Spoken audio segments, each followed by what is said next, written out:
Hello everyone and welcome to Education Achievers. I hope you all are doing well. UGC net June 2024 exam के लिए logical reasoning में हम लोग 4 topics already cover कर चुके हैं, which is square of opposition, mood and figure, forms of argument and categorical preposition. ये चारों ही कॉन्सेप्ट हम लोग अपनी 4 क्लासेस में कवर कर चुके हैं। आज की इस क्लास में हम लोग इन चारों टॉपिक से रिलेटेड कुछ जो लेटेस्ट प्रीवियस ईयर क्वेश्चंस हैं और उसके साथ साथ MCQ प्रैक्टिस करेंगे। जितने भी क्वेश्चंस होंगे आपके ज़्यादातर वो लेटेस्ट क्वेश्चंस हैं जो आपके 2023 एग्जाम में पूछे गए हैं।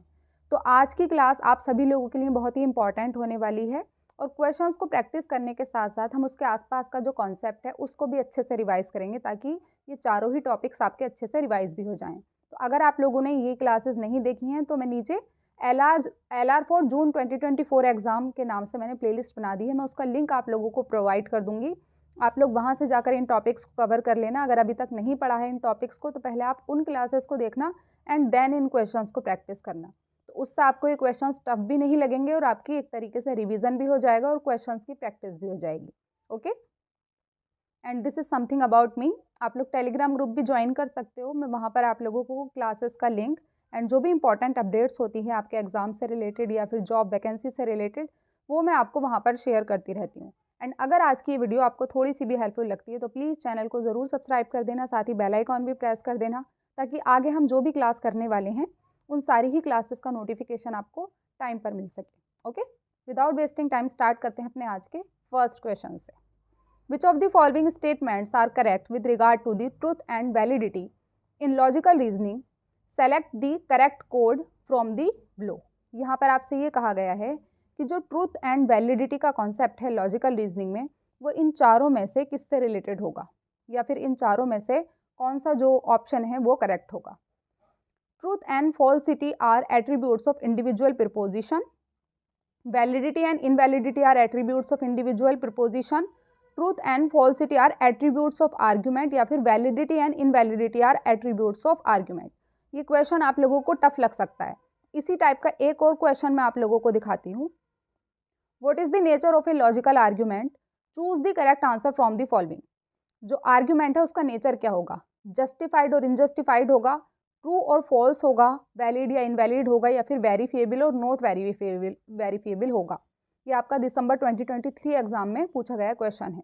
अब एक इसी टाइप का क्वेश्चन जो अभी आपके एग्जाम में पूछा गया है दिसंबर वाले एग्जाम में ही, इसको भी आप लोग पहले देख लीजिए।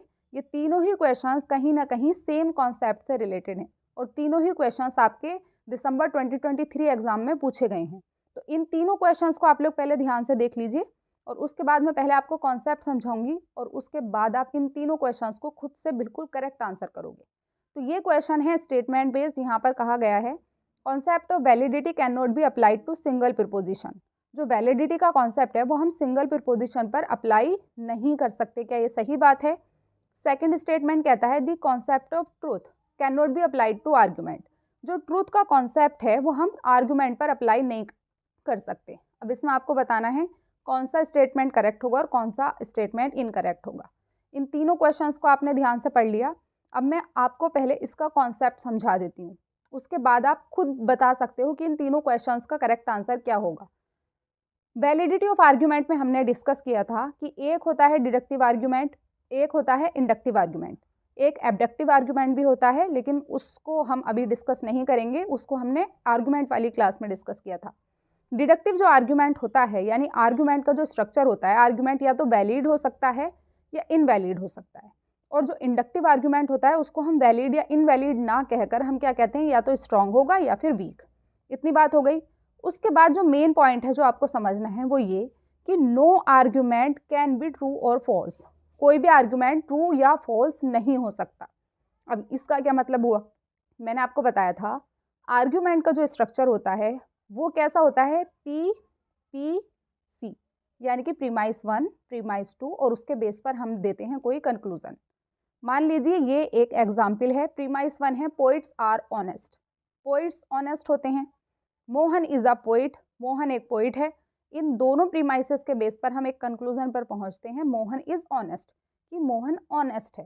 ठीक है, तो ये जो तीनों चीजें हैं PPC, ये तीनों चीजें आपस में मिलकर हमारा क्या बनाती हैं, argument.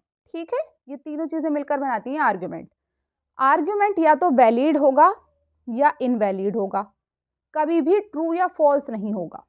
No argument can be true और फॉल्स।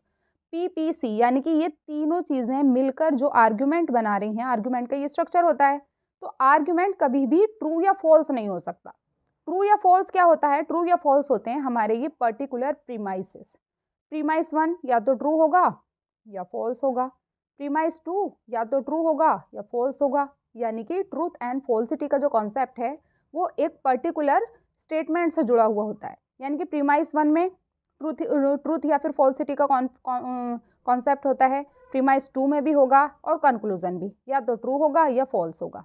तो इन तीनों चीज़ों में अलग अलग तो ट्रू या फॉल्स हो सकता है, लेकिन जब इन तीनों चीज़ों को मिलाकर यानी कि दो प्रीमाइस और एक कंक्लूजन को मिलाकर जो हमारा आर्ग्यूमेंट बनता है, वो आर्ग्यूमेंट कभी भी ट्रू या फॉल्स नहीं हो सकता।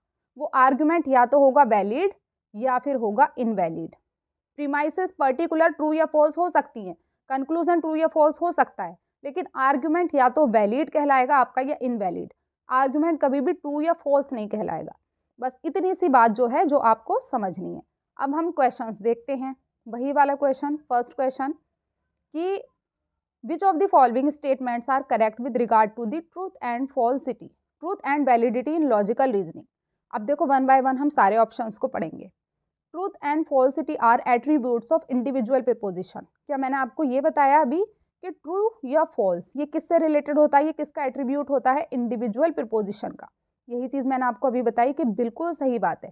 प्रीमाइस 1, प्रीमाइस 2 और कंक्लूजन, इनसे मिलकर ये तीनों ही मिलकर तो हमारा आर्ग्यूमेंट बनाते हैं। तो जो प्रीमाइस है वो ट्रू या फॉल्सिटी किससे जुड़ी होगी? प्रीमाइस से।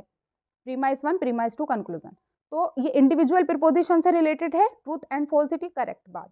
Second, validity and invalidity are attributes of individual preposition. लेकिन मैंने आपको क्या बताया था कि वैलिडिटी और इनवैलिडिटी हमारी जुड़ी होती है आर्ग्यूमेंट से। आर्ग्यूमेंट या तो वैलिड होगा या इनवैलिड होगा, आर्ग्यूमेंट कभी भी ट्रू या फॉल्स नहीं हो सकता। तो ये स्टेटमेंट हमारा गलत हो जाएगा, क्योंकि यहाँ पर क्या कहा गया है कि ये इंडिविजुअल प्रीपोजिशन से रिलेटेड होता है, वैलिडिटी और इनवैलिडिटी, जबकि इंडिविजुअल प्रीपोजिशन से क्या रिलेटेड होता है? Truth and falsity. ठीक है। थर्ड है truth and falsity are attributes of argument. और अभी हमने समझा ट्रूथ एंड फॉल्सिटी आर्ग्यूमेंट से रिलेटेड नहीं होती है, बल्कि आर्ग्यूमेंट या तो वैलिड होता है या इनवैलिड। ट्रूथ एंड फॉल्सिटी किससे जुड़ी होती है? इंडिविजुअल प्रीपोजिशन से। तो थर्ड वाला भी कट हो जाएगा। लास्ट है validity and invalidity are attributes of argument. बिल्कुल सही बात है, यही तो हमने देखा। प्रीपोजिशन ट्रू या फॉल्स हो सकते हैं, कंक्लूजन ट्रू या फॉल्स हो सकते हैं, लेकिन आर्ग्यूमेंट कभी भी ट्रू या फॉल्स नहीं हो सकता। आर्ग्यूमेंट या तो वैलिड होता है या फिर होता है इनवैलिड। तो स्टेटमेंट कौन कौन से सही हुए? एक तो फर्स्ट वाला स्टेटमेंट हमारा सही हुआ और एक लास्ट वाला। तो आंसर यहाँ पर कौन सा सही हो जाएगा? A and D. कहाँ पर है? ऑप्शन नंबर 4 में, ए एंड डी। तो यहाँ पर करेक्ट आंसर आपका हो जाएगा option number 4, A and D. Okay. अब ये हम सेकंड क्वेश्चन देखते हैं, इसका भी आंसर आप खुद करोगे। What is the nature of logical argument? जो आर्ग्यूमेंट होता है वो क्या होता है? जस्टिफाइड या इनजस्टिफाइड, ट्रू और फॉल्स, वैलिड और इनवैलिड, या फिर वेरीफिएबल और नॉट वेरीफिएबल। हमारा जो प्रीपोजिशन है वो ट्रू या फॉल्स हो सकता है, ठीक है, और कंक्लूजन है वो भी ट्रू या फॉल्स हो सकता है, ठीक है। लेकिन जो आर्ग्यूमेंट होगा, जो इन तीनों को मिलाकर जो आर्ग्यूमेंट बन रहा है वो या तो वैलिड होगा या फिर होगा इनवैलिड। तो करेक्ट आंसर क्या हो जाएगा? ऑप्शन नंबर 3, वैलिड और invalid. Here option number 3 will be the correct answer. Next, the concept of validity can not be applied to single proposition. अब देखो यही वाला क्वेश्चन है, कॉन्सेप्ट सेम है, क्वेश्चन को फ्रेम करने का तरीका अलग है। इसीलिए मैं आपसे हर बार कहती हूँ कि अगर आप कॉन्सेप्ट समझ लेते हो तो किसी भी तरीके से एंटी क्वेश्चन को मॉडिफाई करके दे देता है, आप लोग उसको हैंडल कर लोगे, क्योंकि आपका कॉन्सेप्ट क्लियर है। अब देखो एक ही कॉन्सेप्ट है लेकिन 3 अलग अलग तरीके से क्वेश्चन पूछा गया है। यहाँ पर क्या पूछा गया है? Concept of validity can not be applied to single proposition. बिल्कुल सही बात है, क्योंकि सिंगल प्रीपोजिशन वैलिड या इनवैलिड नहीं होती है, वो या तो ट्रू होती है या फॉल्स। प्रीपोजिशन या तो ट्रू होगी या फिर होगी फॉल्स, तो वैलिडिटी इससे जुड़ी हुई नहीं है। दूसरा स्टेटमेंट क्या कहता है? The concept of truth can not applied to argument. बिल्कुल सही बात है, क्योंकि जो आर्ग्यूमेंट है वो हमारा ट्रू या फॉल्स नहीं होता, वो या तो वैलिड होता है या इनवैलिड होता है। तो दोनों ही स्टेटमेंट सही बात कह रहे हैं, इसीलिए हमारा जो ऑप्शन नंबर 1 है वो बिल्कुल करेक्ट आंसर हो जाएगा। प्रीमाइसेस दोनों और कंक्लूजन ट्रू या फॉल्स हो सकते हैं, लेकिन जो आर्ग्यूमेंट होता है वो या तो वैलिड होगा या फिर इनवैलिड होगा। इस कॉन्सेप्ट को आप बहुत अच्छे से समझ लेना, आगे भी ये क्वेश्चन आप लोगों से पूछा जा सकता है इस कॉन्सेप्ट से रिलेटेड। तो here answer will be option number 1। Next, in a preposition which is particular affirmative. अब यहाँ पर आपसे पूछा गया है कि एक प्रपोजिशन में पर्टिकुलर जो अफर्मेटिव होता है, particular affirmative, particular negative, universal affirmative, universal negative, ये सारी चीज़ें मैंने आप लोगों को समझाई थी लास्ट क्लास में। तो अब इससे ये क्वेश्चन पूछा गया है कि पर्टिकुलर अफर्मेटिव के लिए कौन सा जो है स्टेटमेंट वो करेक्ट होगा। Subject term is distributed and predicate not distributed, neither the subject not the predicate is distributed, both subject and predicate are distributed and subject is undistributed and predicate is distributed। तो हमेशा आप लोगों को एक चीज़ याद रखनी है कि पर्टिकुलर अफर्मेटिव क्या होगा। पर्टिकुलर सबसे पहले तो हम ये समझ जाएंगे कि पर्टिकुलर लिख रहा है तो ये है सम वाला केस, ठीक है, सम और सम नोट। 4 होते हैं हमारे, ए, ई, आई एंड ओ, ये होते हैं हमारे मूड या फिर इसी को हम कहते हैं क्वांटिफायर। इन चारों को, ए होता है ऑल, ई का मतलब नो, आई का मतलब सम और ओ का मतलब सम नॉट। ए और ई जो होते हैं इन दोनों को हम कहते हैं यूनिवर्सल, और आई और ओ जो होते हैं इन दोनों को हम कहते हैं पर्टिकुलर, ठीक है। अब यहाँ पर पर्टिकुलर अफर्मेटिव की बात हो रही है, यानी कि यहाँ पर सम वाली बात हो रही है, जैसे कि some A are B particular case है और उसके साथ साथ ये अफर्मेटिव है, यहाँ पर नॉट नहीं आएगा, तो ये कौन सा हो गया, आई। इस तरीके से हमने आइडेंटिफाई कर लिया कि आई वाला केस है सम ए आर बी। अब यहाँ पर ये पूछा गया है कि डिस्ट्रीब्यूटेड कौन सा होगा और अनडिस्ट्रीब्यूटेड कौन सा होगा। इसके लिए आपको ये जानना होगा कि जिस भी सब्जेक्ट या प्रेडिकेट से पहले ऑल, नो या फिर नन, अगर किसी भी सब्जेक्ट या प्रेडिकेट से पहले ये शब्द आ रहे हैं, ये वर्ड्स आ रहे हैं, तो वो होता है डिस्ट्रीब्यूटेड, ठीक है, उसको आप क्या कहोगे, डिस्ट्रीब्यूटेड, ऑल, नो या नन। अब यहाँ पर अगर इस स्टेटमेंट को आप देखते हो सम ए आर बी, क्या यहाँ पर नो, नन या फिर ऑल का यूज़ हुआ है, नहीं हुआ। तो यहाँ पर सब्जेक्ट क्या है हमारा ए और प्रेडिकेट क्या है बी, तो ना तो सब्जेक्ट हमारा डिस्ट्रीब्यूटेड हुआ और ना ही प्रेडिकेट, तो आंसर क्या हो जाएगा, नाइदर द सब्जेक्ट और nor the predicate is distributed.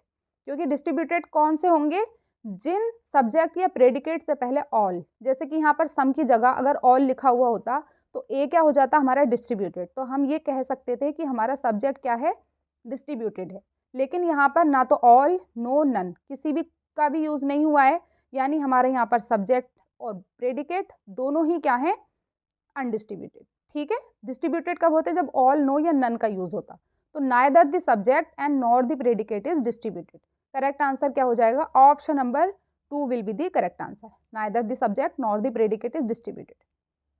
इसको आप यहाँ से समझ सकते हो, देखो जहाँ पर भी सब्जेक्ट या प्रेडिकेट, सब्जेक्ट क्या होता है हमारा, जो कि क्वांटिफायर के बाद में आता है, जस्ट वो होता है सब्जेक्ट। जैसे कि ऑल ए आर बी में ए है हमारा सब्जेक्ट और बी है हमारा प्रेडिकेट, ठीक है।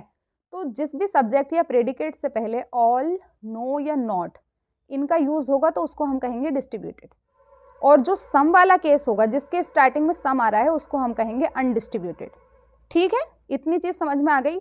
अब देखो यहाँ पर all, no, some and some not, यानी कि ये कौन सा केस है, ए, ये क्या है ई, और ये क्या है आई, और ये क्या है ओ। यही तो हमने स्क्वायर ऑफ अपोजिशन में 4 मूड पढ़े थे। अब इसका जो स्टेटमेंट है ऑल ए आर बी, ये क्या है, यूनिवर्सल, इसकी क्वांटिटी है यूनिवर्सल। क्वालिटी हमारी क्या होती है कि स्टेटमेंट पॉजिटिव है या नेगेटिव, तो ये यूनिवर्सल है, और इसकी क्वालिटी क्या है, अफर्मेटिव, क्योंकि यहाँ पर कोई नॉट का प्रयोग नहीं हुआ है। यूनिवर्सल क्यों है, क्योंकि सभी को शामिल किया जा रहा है। उसके साथ साथ जो नो है वो भी यूनिवर्सल है, क्योंकि कोई भी नहीं, सभी को मना किया जा रहा है कि कोई भी नहीं, तो वो भी यूनिवर्सल है।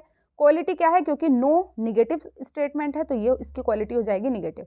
क्वांटिटी हमारी बताती है कि जो यूनिवर्सल है स्टेटमेंट या पर्टिकुलर, और क्वालिटी बताती है कि पॉजिटिव स्टेटमेंट है या फिर निगेटिव।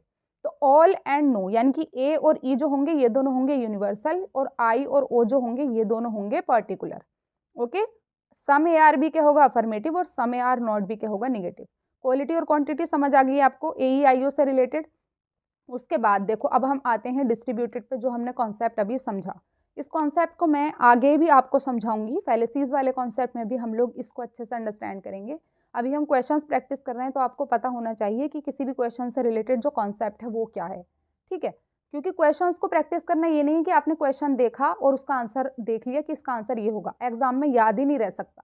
अगर आपको उस क्वेश्चन से रिलेटेड कॉन्सेप्ट अच्छे से नहीं पता है तो आपको एग्जाम में बिल्कुल याद नहीं रहेगा। रटने से काम नहीं चलने वाला है यूजीसी नेट एग्जाम में स्पेशली, तो इसीलिए आप लोगों को एक एक कॉन्सेप्ट को अच्छे से अंडरस्टैंड करना होगा। अब यहाँ पर मैंने आपको बताया कि ए है हमारा सब्जेक्ट, बी है प्रेडिकेट। अब देखो जो सब्जेक्ट है और जो प्रेडिकेट है उसमें जो हमारा यहाँ पर ऑल वाले केस में जो सब्जेक्ट है वो डिस्ट्रीब्यूटेड है। क्यों? क्योंकि देखो ए सब्जेक्ट से पहले क्या आया है? ऑल। ऐसे ही नो वाले केस में ये होता है कि सब्जेक्ट और प्रेडिकेट दोनों ही डिस्ट्रीब्यूटेड होते हैं, यानी कि हम तो डूबेंगे ही, तुम्हें भी साथ में लेकर डूबेंगे। नो कहता है नहीं भाई मैं नहीं डूबूंगा अकेले, मैं तुम्हें भी साथ में लेकर डूबूंगा, यानी सब्जेक्ट अपने साथ साथ प्रेडिकेट को भी लेकर ही जाता है। दोनों ही क्या हो जाते हैं? डिस्ट्रीब्यूटेड। स्टार्टिंग में आ रहा है नो, यानी कि सब्जेक्ट से पहले नो का यूज हो रहा है, लेकिन बी के लिए भी वो चीज अप्लाई होगी, यानी प्रेडिकेट के लिए भी वो चीज अप्लाई होगी, तो दोनों हमारे क्या हो जाएंगे? डिस्ट्रीब्यूटेड। सम वाले केस में क्या होगा? दोनों होंगे अनडिस्ट्रीब्यूटेड, क्योंकि मैंने आपको बताया सम वाले केस में ऑल, नो और नॉट किसी का भी प्रयोग नहीं हो रहा है। और यही वाला हमारे क्वेश्चन में पूछा गया था कि पर्टिकुलर अफर्मेटिव में सब्जेक्ट और प्रेडिकेट क्या होंगे? दोनों ही अनडिस्ट्रीब्यूटेड होंगे, यानी डिस्ट्रीब्यूटेड नहीं होंगे। यही तो हमारा क्वेश्चन था। अब सम नॉट वाला केस क्या होगा? पर्टिकुलर निगेटिव, और इसमें जो डिस्ट्रीब्यूटेड वो होगा वो क्या होगा? सिर्फ और सिर्फ प्रेडिकेट बी, क्योंकि इससे पहले क्या आया है? नॉट।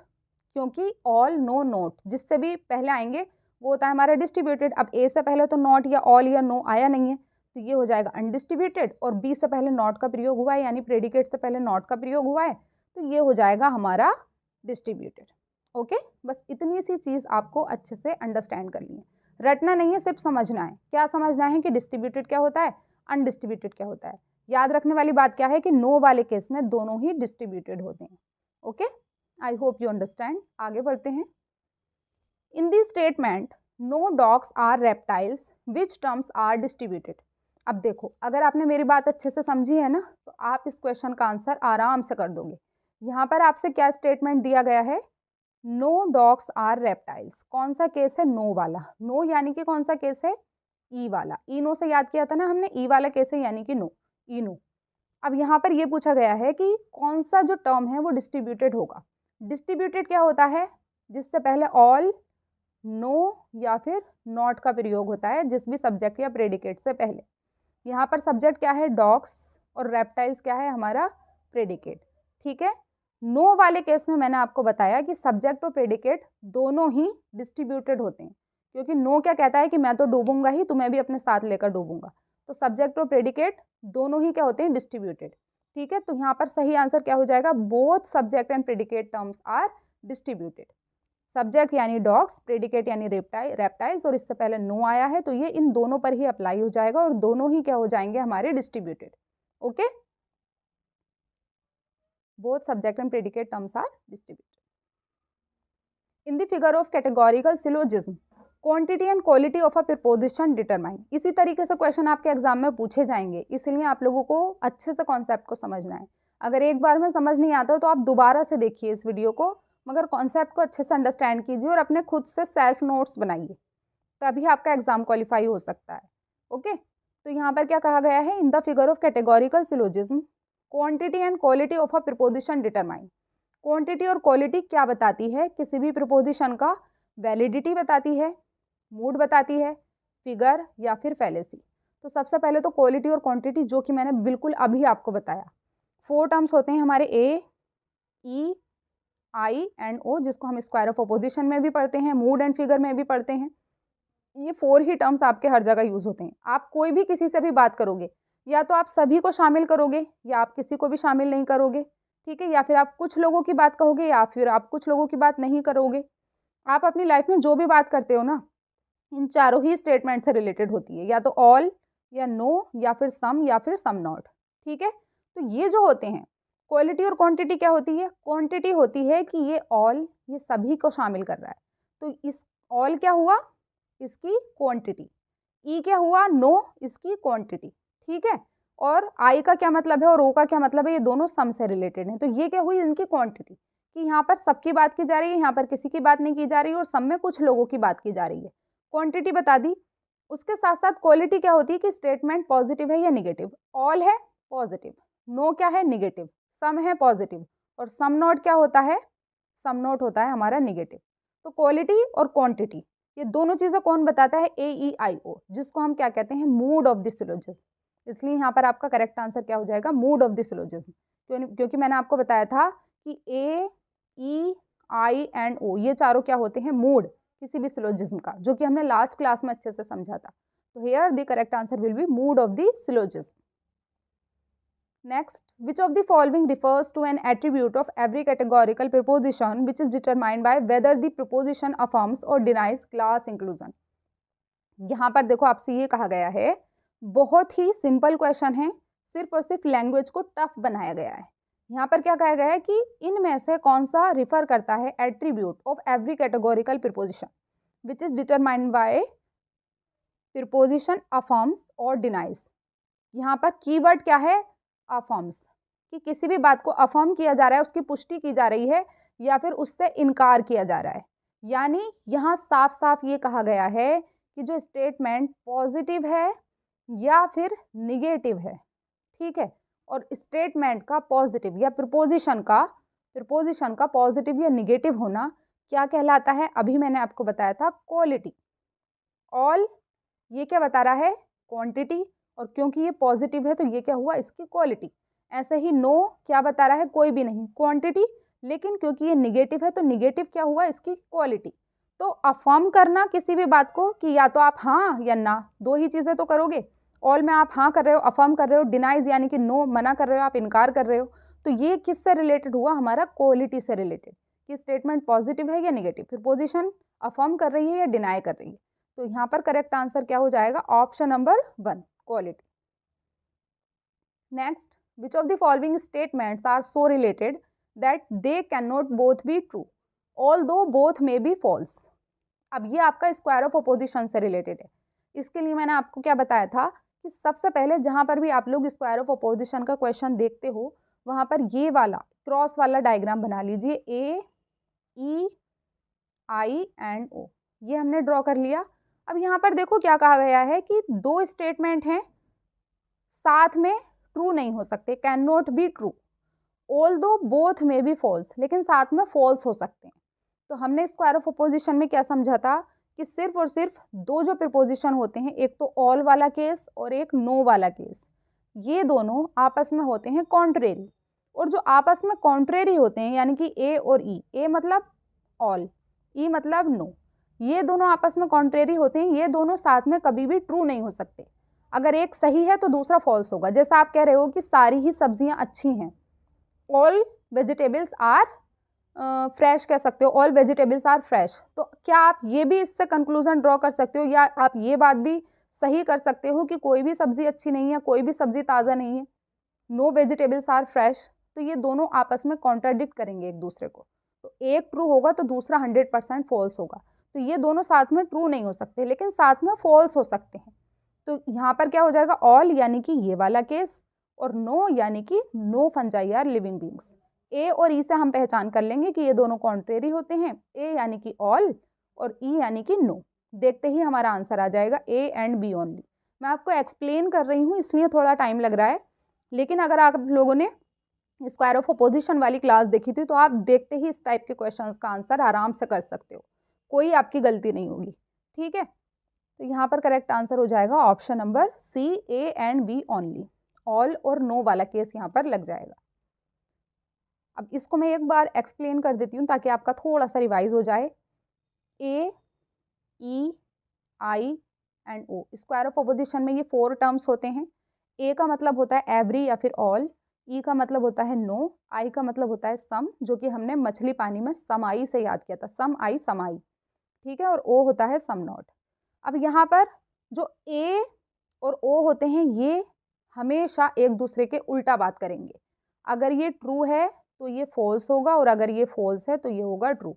ये आपस में कॉन्ट्राडिक्ट करेंगे। ऐसे ही ई और आई हमेशा आपस में कॉन्ट्राडिक्ट करेंगे। कॉन्ट्राडिक्ट यानी कि विरोध, एक ट्रू है तो दूसरा फॉल्स, और दूसरा ट्रू है तो पहला फॉल्स, इस तरीके से।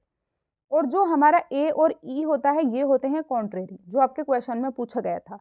तो जो कॉन्ट्रेरी होते हैं कॉन्ट्राडिक्टरी हमने क्या समझा, always opposite to each other, ठीक है, ये होते हैं कॉन्ट्राडिक्टरी।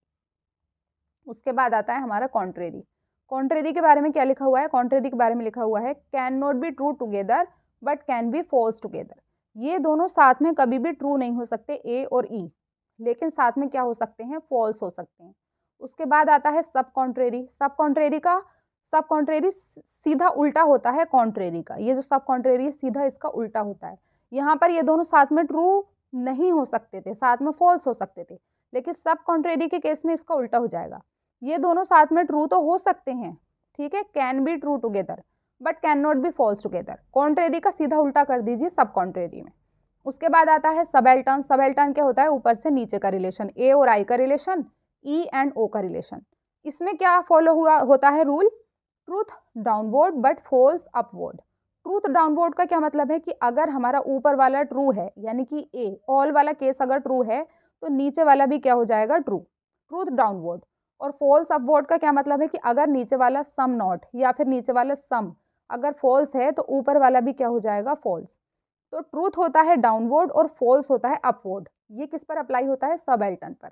अगर आप ज़्यादा डिटेल में समझना चाहते हो तो आप स्क्वायर ऑफ अपोजिशन वाली क्लास देख लेना, वहाँ पर आपको अच्छे से समझ आ जाएगा। Next question, which of the following statements are so related that they can not both be true although they both may be false. यहाँ पर भी उसी टाइप से आपसे पूछा गया है, कौन से दो स्टेटमेंट होंगे। इस क्वेश्चन को ठीक से देख के आंसर कीजिए आप लोग, क्या होगा इसका सही आंसर। यहाँ पर पूछा गया है can not both be true although they both may be false. साथ में ट्रू नहीं हो सकते, साथ में फॉल्स हो सकते हैं। तो हम अच्छे से जानते हैं ए, ई, आई एंड ओ। इसमें जो ए और ई होता है ये दोनों साथ में कभी भी ट्रू नहीं हो सकते, साथ में फॉल्स हो सकते हैं। तो ए यानी कि ऑल, ई यानी कि नो। यहाँ पर भी आपका करेक्ट आंसर क्या हो जाएगा, A and B only. Okay, option number 2 will be the correct answer. Next, if the preposition some trucks are cabs is definitely true then which of the following preposition will be definitely false। यहाँ पर आपको case कौन सा बताया गया है, सम वाला यानी कि आई वाला। स्क्वायर ऑफ अपोजिशन है तो सबसे पहले हम डायग्राम ड्रॉ कर लेंगे, ए, ई, आई एंड ओ। किसकी बात हो रही है, सम ट्रक्स आर कैब्स, आई की बात हो रही है। आई को क्या बताया गया है, ट्रू, ठीक है। If the preposition some trucks are cabs is definitely true. अगर आई ट्रू है तो which of the following preposition will be definitely false. अगर आई ट्रू है तो डेफिनेटली फॉल्स क्या होगा, डेफिनेटली फॉल्स वो होगा जो इसके कॉन्ट्राडिक्टरी है। कॉन्ट्राडिक्टरी क्या है, ई। ई का क्या मतलब होता है, नो। और नो वाला केस कहाँ पर है, ऑप्शन नंबर 3 में। इसीलिए करेक्ट आंसर यहाँ पर हो जाएगा नो ट्रक इज कैब। ये बिल्कुल कॉन्ट्राडिक्टरी हो जाएगा, ठीक है। Next, in which of the following types of reasoning is the conclusion likely but not guaranteed based on the premises। ये क्वेश्चन मैंने आपसे पहले भी आपको समझाया था और ये इंपॉर्टेंट क्वेश्चन है। इंडक्टिव और डिडक्टिव जो रीजनिंग है आपका उससे लिया गया है। इंडक्टिव और डिडक्टिव और एबडक्टिव इन तीनों का कॉन्सेप्ट मैंने आपको स्ट्रक्चर ऑफ आर्ग्यूमेंट में समझाया था। तो अगर आपको इंडक्टिव और डिडक्टिव में प्रॉब्लम होती है कि इंडक्टिव रीजनिंग क्या होता है, डिडक्टिव रीजनिंग क्या होता है, तो आप आर्ग्यूमेंट वाली क्लास देख लेना, वहाँ पर आपको अच्छे से अंडरस्टैंड हो जाएगा। यहाँ पर कहा गया है कि इनमें से कौन सा होगा जिसमें कंक्लूजन लाइकली यानी कि कंक्लूजन की संभावना तो रहती है बट आप गारंटी नहीं कर सकते कि कंक्लूजन सही ही होगा, गारंटी नहीं दे सकते। आप कंक्लूजन ड्रॉ तो कर सकते हो लेकिन उसकी कोई गारंटी नहीं होती है कि प्रीमाइसेस के बेस पर वो ट्रू ही होगा। उसको आप सिलोजिस्टिक कहोगे, एनालॉजिकल कहोगे, डिडक्टिव कहोगे या फिर इंडक्टिव कहोगे। तो जो डिडक्टिव होता है, सिलोजिस्टिक तो नहीं होगा यहाँ पर। एनालॉजिकल में हम दो चीज़ों को आपस में कंपेयर करते हैं, यहाँ पर कंपेयर करने की बात भी नहीं की जा रही है, सिलोजिस्टिक की भी कोई बात नहीं की जा रही है। कंफ्यूजन हो सकता है डिडक्टिव और इंडक्टिव के बीच। तो डिडक्टिव जो होता है हमारा डिडक्टिव में जो कंक्लूजन होता है वो 100% ट्रू होता है। ये मैंने आपको समझाया था कि जो डिडक्टिव आर्ग्यूमेंट होता है उसमें जो कंक्लूजन होता है वो 100% हमारा क्या होता है, ट्रू होता है। में मतलब 100% ट्रू होगा, ऑलवेज ट्रू होगा। लेकिन जो इंडक्टिव होगा, इंडक्टिव में जो कंक्लूजन है वो ट्रू हो भी सकता है और ट्रू नहीं भी हो सकता, यानी कि कंक्लूजन मे बी ट्रू और मे नॉट बी ट्रू, ये वाली सिचुएशन रहती है, कोई गारंटी नहीं रहती। तो यहाँ पर करेक्ट आंसर क्या हो जाएगा, inductive. Okay, option number 4 will be the correct answer. इसको इस डायग्राम से आप अच्छे से समझ सकते हो। एक होता है इंडक्टिव, एक होता है डिडक्टिव और एक होता है एबडक्टिव। इंडक्टिव में हम क्या करते हैं, स्पेसिफिक से जनरल की तरफ मूव करते हैं। ये तो आप सबको रटा हुआ होगा कि स्पेसिफिक चीज़ों को ऑब्जर्व करके आप एक जनरल कंक्लूजन दे देते हो। तो ये ट्रू हो भी सकता है, नहीं भी हो सकता। जैसे कि आप इसे एक ठेले पर सब्जी लेने गए, ऐसे मान लीजिए, वहाँ पर आपने एक सब्जी उठाकर देखी, वो ताज़ा थी। दूसरी सब्जी उठाकर देखी, वो भी ताज़ा थी, ठीक है। उसके बेस पर अगर आप ये कहते हो कि उस ठेले की सारी ही सब्जियाँ ताज़ा हैं, तो ये 100% तो गारंटी नहीं है। वो ट्रू हो भी सकता है, नहीं भी हो सकता, मे बी ट्रू। गारंटी नहीं होगी उसकी कि वो 100% आपके बात सही ही होगी, इसीलिए गारंटी नहीं होती ट्रू की, और यही पूछा गया था आपके क्वेश्चन में। डिडक्टिव में ऑलवेज ट्रू। डिडक्टिव में आप जो डिडक्ट करोगे तो वो आप जनरल रूल से और स्पेसिफिक कंक्लूजन पर पहुंचते हो, तो इसीलिए वो हमेशा ट्रू होगा। और एबडक्टिव में भी या तो ट्रू हो सकता है या नहीं हो सकता, क्योंकि एबडक्टिव का क्या मतलब होता है कि आप इनकम्प्लीट ऑब्जर्वेशन के बेस पर एक बेस्ट प्रेडिक्शन दे देते हो। आपने कहीं पर देखा कि कोई ग्रास है वो गीली है, आपने देखा कि कोई घास है कहीं पर वो गीली है, आपने कहा यहाँ पर ज़रूर बारिश हुई होगी, लेकिन ये हो भी सकता है, नहीं भी हो सकता, मे बी ट्रू और मे नॉट बी ट्रू, क्योंकि वहाँ पर हो सकता है कि किसी ने पानी गिरा दिया हो या कोई और रीज़न हो। तो ये इंडक्टिव और एबडक्टिव जो होता है ये ट्रू हो भी सकते हैं, नहीं भी हो सकते, मे बी ट्रू, लेकिन जो डिडक्टिव होता है वो ऑलवेज ट्रू होता है। तो आप किसी भी तरीके से क्वेश्चन को मॉडिफाई करके आपसे पूछा जाए, आप इस चीज़ से ध्यान रखना, okay. Next, studying a part and inferring about the whole universe under study is called.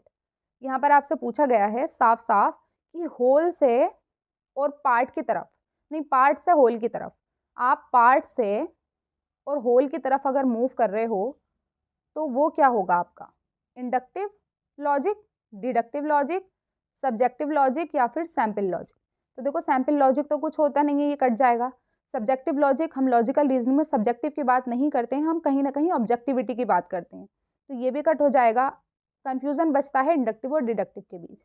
मैंने आपको कीवर्ड बताया था कि जब भी आप पार्ट से होल की तरफ मूव करोगे, पार्ट से होल का क्या मतलब है कि स्पेसिफिक से आप जनरल की तरफ मूव करोगे, पार्ट से होल या फिर स्पेसिफिक से आप जनरल की तरफ मूव करोगे, तो वहां पर आपका क्या होगा, इंडक्टिव, ठीक है। और डिडक्टिव में इसका ठीक उल्टा होता है। तो इस क्वेश्चन में साफ साफ आपसे पार्ट एंड होल लिखा हुआ था, तो आप इससे अच्छे से इसका आंसर कर सकते थे कि इसका आंसर हो जाएगा पार्ट टू होल की तरफ मूव कर रहे हैं, तो आंसर हो जाएगा इंडक्टिव। अगर इसका उल्टा पूछा जाएगा तो हो जाएगा deductive. So here correct answer will be option number 1। Next, all plants, if the statement all plants are green organism is given as false. All वाला केस है, क्या बताया गया है इसको, false. Then which of the following statements could be immediately inferred to be true. अगर all वाला case false है तो आप ट्रू किसको कहोगे। यहाँ पर आपको एक से ज़्यादा ऑप्शंस भी हो सकते हैं करेक्ट, तो इन ऑप्शंस के बेस पर आपको आंसर करना है। ऑल वाला केस है, ठीक है, हम पहले अपने ड्रॉ कर लेंगे, ए, ई, आई एंड ओ। ए को क्या बताया गया है यहाँ पर, फॉल्स। ध्यान रखना, ए को क्या बताया गया है यहाँ पर, ए को बताया गया है फॉल्स, कि ए है फॉल्स। अब इसके बेस पर आप क्या ड्रॉ कर सकते हो, could be immediately inferred to be true. अब इनमें ट्रू कौन कौन सा होगा, अब देखो ए फॉल्स है तो ये तो आप जानते हो कि ओ जो होगा इसका पूरा कॉन्ट्राडिक्टरी होगा। अगर ए फॉल्स है तो ये क्या हो जाएगा, ट्रू, यानी सम नॉट वाला होना चाहिए ट्रू। कहीं पर सम नॉट लिखा हुआ है, ट्रू पूछा गया है ना यहाँ पर, तो सम नॉट वाला देखो ये है सम, ये है नॉट, यानी डी वाला हो जाएगा ट्रू। तो डी, एक तो डी ये हो गया करेक्ट। अब डी के साथ यहाँ पर ए एंड डी भी लिखा हुआ है, तो क्या ये होगा या ये होगा, तो हम ए वाला भी एक बार पढ़ लेते हैं। ए में लिखा हुआ है no plants are green organism, no plants are green organism, ये लिखा हुआ है यहाँ पर। नो वाला केस कौन सा होगा, ई वाला। अगर ए फॉल्स है तो क्या ई ट्रू होगा, होगा, क्योंकि ये दोनों साथ में ट्रू नहीं हो सकते, साथ में फॉल्स हो सकते हैं। अगर ए फॉल्स है तो इसका जो ई होगा वो क्या होगा, ट्रू होगा। तो ए एंड डी ओनली, यहाँ पर आपका करेक्ट आंसर हो जाएगा option number 3, A and D only, okay. Next, which of the following is correct about the sentence some man are not married. यहाँ पर आपसे पूछा गया है कि some man are not married, इसके बेस पर आप इनमें से क्या कहोगे कि ये सही बात है। Subject is distributed, predicate is distributed, both subject and predicate are distributed, या फिर नाइदर सब्जेक्ट और प्रेडिकेट इज डिस्ट्रीब्यूटेड। डिस्ट्रीब्यूटेड का कॉन्सेप्ट मैंने आपको अच्छे से समझा दिया था, तो आप यहाँ पर उसको अप्लाई कर सकते हो। क्या बात की गई है, some man are not distributed. Distributed क्या होता है, जिससे सब्जेक्ट या प्रेडिकेट से पहले ऑल, नो या फिर नॉट, ये जिस भी सब्जेक्ट और प्रेडिकेट से पहले आएंगे वो होगा हमारा डिस्ट्रीब्यूटेड। तो कहीं पर ऑल नो या नोट आ रहा है, ऑल नहीं आ रहा, नो नहीं आ रहा, ये भी नहीं आ रहा, ये भी नहीं आ रहा, लेकिन ये आ रहा है, नॉट आ रहा है। कहाँ पर आ रहा है? मैरिड से पहले, और मैरिड क्या है? हमारा प्रेडिकेट। ठीक है, तो यहाँ पर क्या हो जाएगा? Predicate is distributed. मैरिड हमारा प्रेडिकेट है, तो यहाँ पर सिर्फ और सिर्फ प्रेडिकेट डिस्ट्रीब्यूटेड होगा और आंसर हो जाएगा option number 2। Okay, option number 2, the predicate is distributed. अब इस क्वेश्चन को आप लोग ध्यान से देखना। If this statement some golf players are not rich persons, some not, किसकी बात की जा रही है? कौन सा केस है? ओ वाला केस है, और इसको क्या बताया गया है? Given as false. इसको क्या बताया गया है? फॉल्स। ओ वाला केस है और फॉल्स है, तो which of the following statements can be inferred to be true. तो आप इसके बेस पर ट्रू किसको कहोगे? ठीक है, तो सबसे पहले हम स्क्वायर ऑफ अपोजिशन ड्रॉ कर लेंगे, ए, ई, आई एंड ओ। बात किसकी की जा रही है? ओ की बात हो रही है यहाँ पर। ओ को क्या बताया गया है? ओ को बताया गया है फॉल्स। ठीक है, यहाँ पर फॉल्स बताया गया है ओ को। अब इसके बेस पर आप किस किस को ट्रू कह सकते हो? तो सबसे पहले तो हम कॉन्ट्राडिक्टरी का रिलेशन देख लेंगे कि अगर ओ फॉल्स है तो ए 100% ट्रू होगा। ये हमने पढ़ा था, कॉन्ट्राडिक्टरी में हमेशा यही होता है, अगर ए फॉल्स है तो दूसरा 100% ट्रू होगा, अगर ए ट्रू है तो दूसरा 100% फॉल्स होगा। तो ए यानी कि ऑल, ऑल वाला केस एक तो हो जाएगा ट्रू, यानी कि ए हो जाएगा करेक्ट, तो ये वाला कट जाएगा। उसके बाद अगर ये वाला ट्रू है तो देखो ऊपर हमने क्या पढ़ा था? ट्रूथ डाउनवर्ड और फॉल्स अपवर्ड। ऊपर जाने पर ये ई भी क्या हो जाएगा? फॉल्स। और हमें क्या पता लगाना है? ट्रू, कि ट्रू कौन सा होगा। तो ई वाला यानी कि नो वाला जो केस है वो तो नहीं होगा, क्योंकि वो तो फॉल्स ही हो जाएगा फॉल्स अपवर्ड वाले रूल से, तो ई नहीं होगा, यानी नो वाला बिल्कुल कट जाएगा। तो जहां पर सी है उसको भी कट कर दीजिए। उसके बाद हम देखते हैं सब कॉन्ट्रेरी का रिलेशन, कि अगर ओ फॉल्स है तो ये सब कॉन्ट्रेरी है, ये दोनों साथ में ट्रू नहीं हो सकते, ट्रू हो सकते हैं लेकिन साथ में फॉल्स नहीं हो सकते, तो ये क्या हो जाएगा? ट्रू। आई वाला क्या हो जाएगा? ट्रू। आई यानी कि सम, सम वाला केस कहाँ पर है? एक यहाँ पर है, एक यहाँ पर है। Some golf players are rich persons, ये हो जाएगा ट्रू, और some rich persons are golf players, दोनों एक ही बात है, दोनों एक ही बात है, इसलिए बी और डी दोनों ही हो जाएंगे और आंसर हो जाएगा ए बी डी। क्यों है? एक बात देखो, अगर आप ये कहते हो कि सम ए आर बी, मैंने आपको बताया था सम का रिलेशन ऐसे ड्रॉ होता है, अगर कुछ ए बी हैं तो इसका मतलब है कि कुछ बी ए बी होंगे। ठीक है, इसी तरीके से यहाँ पर सिर्फ सब्जेक्ट और प्रेडिकेट को चेंज कर दिया है, लेकिन बात वही है। Some golf players are rich persons and some rich persons are golf players, तो बी और डी दोनों ही करेक्ट हो जाएंगे और आंसर सही हो जाएगा option number 3, A B and D only. Okay, next question, which of the following quotes correctly represents the figure and mood of the argument. अब ये क्वेश्चन मूड एंड फिगर से रिलेटेड है, जो कॉन्सेप्ट हमने अभी लास्ट क्लास में समझा था। तो मूड एंड फिगर निकालने के लिए सबसे पहले हमें क्या करना होता है? कंक्लूजन से ये देखना होता है सब्जेक्ट क्या है और प्रेडिकेट क्या है। सब्जेक्ट क्या होता है?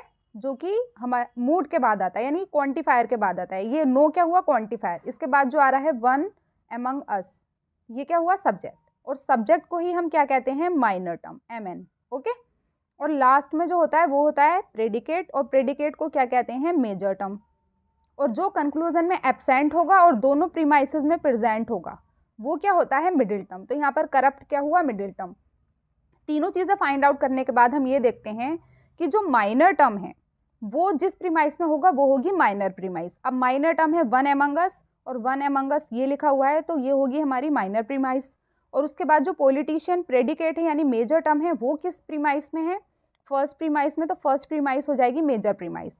तो सबसे पहले हम मेजर प्रीमाइस का मूड लिखेंगे ओनली। ओनली का क्या मतलब होता है? ओनली या ऑल एक ही बात होती है, तो ओनली का लिख देंगे हम ए।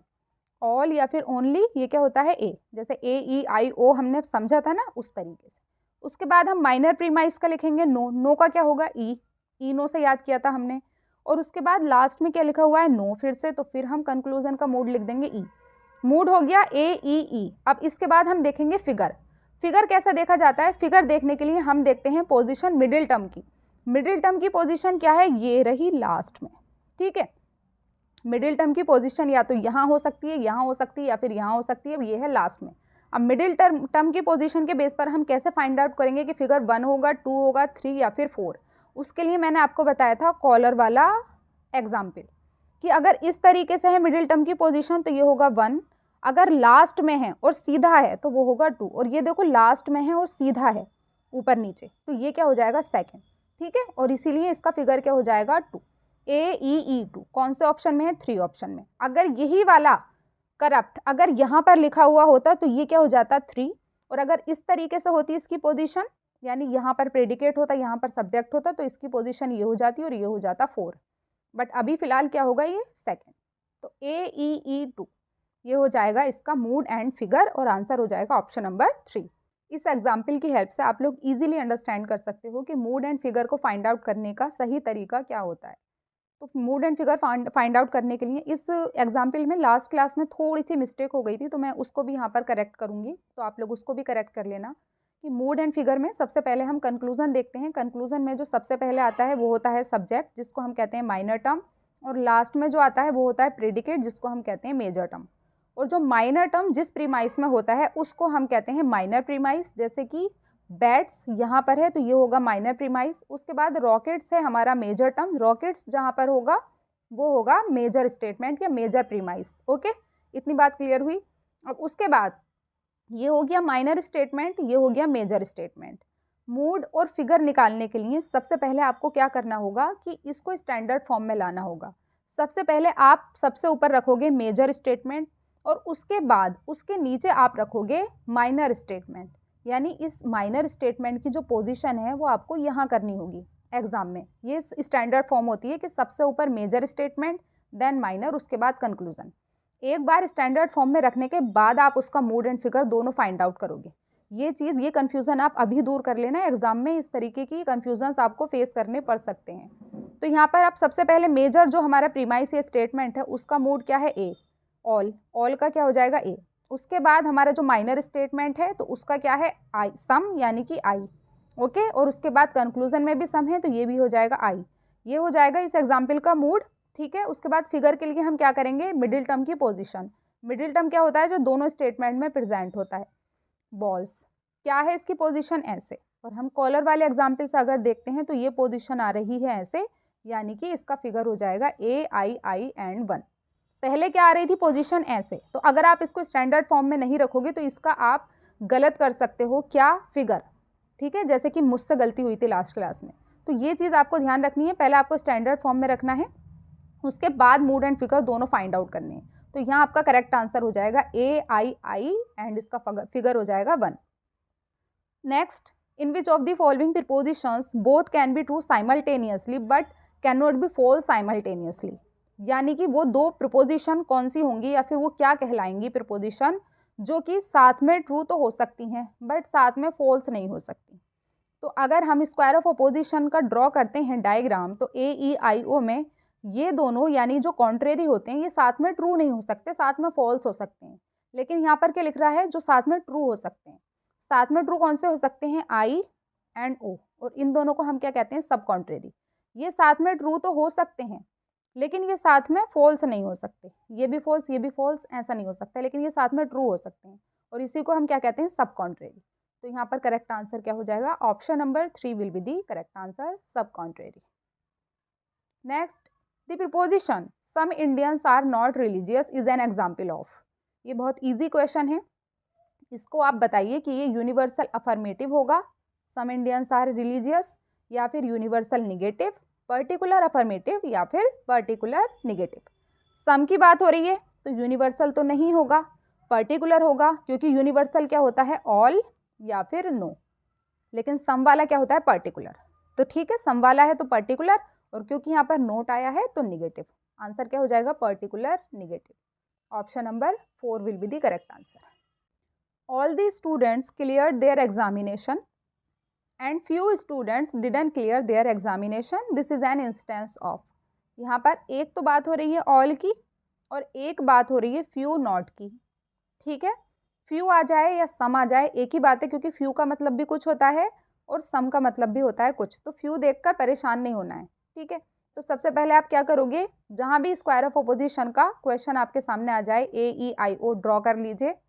ए यानी कि ऑल, ये वाला केस, और फ्यू नॉट यानी सम नॉट, और सम नॉट हम अच्छे से जानते हैं सम नॉट क्या होता है? ओ। इन दोनों की आपस में बात हो रही है, और हम अच्छे से जानते हैं कि जहाँ पर भी क्रॉस वाले निशान होते हैं ये आपस में होते हैं कॉन्ट्राडिक्टरी। ए ओ के साथ कॉन्ट्राडिक्टरी होता है और ई आई के साथ कॉन्ट्राडिक्टरी होता है। यहाँ पर बात हो रही है ऑल की एंड सम नॉट की, यानी कि ये दोनों आपस में क्या हो जाएंगे, contradictory. Okay, option number 1 will be the correct answer of this question. Next question, ये आपका होमवर्क क्वेश्चन है और इस क्वेश्चन का आंसर मुझे आप करना कमेंट बॉक्स में। ये लॉजिकल इक्विवेलेंट का कॉन्सेप्ट है। अगर आपने लॉजिकल इक्विवेलेंट यानी कन्वर्जन, ऑब्वर्जन, कॉन्ट्रापोजिशन अगर ये अच्छे से अंडरस्टैंड किया हुआ है तो आप इस क्वेश्चन का आंसर आराम से कर लोगे। लेकिन अगर आपको इस तरीके के क्वेश्चन में जहाँ पर भी लॉजिकल इक्विवेलेंट से क्वेश्चन पूछा जाता है और ये हर बार पूछा जाता है, 2023 में हर एक शिफ्ट में, हर एक पेपर में ये क्वेश्चन आपसे पूछा गया है, लॉजिकल इक्विवेलेंट, कन्वर्जन, ऑब्वर्जन, कॉन्ट्रापोजिशन। तो अगर आप लोगों ने ये टॉपिक पढ़ा हुआ है तो आप इस क्वेश्चन का आंसर बताना।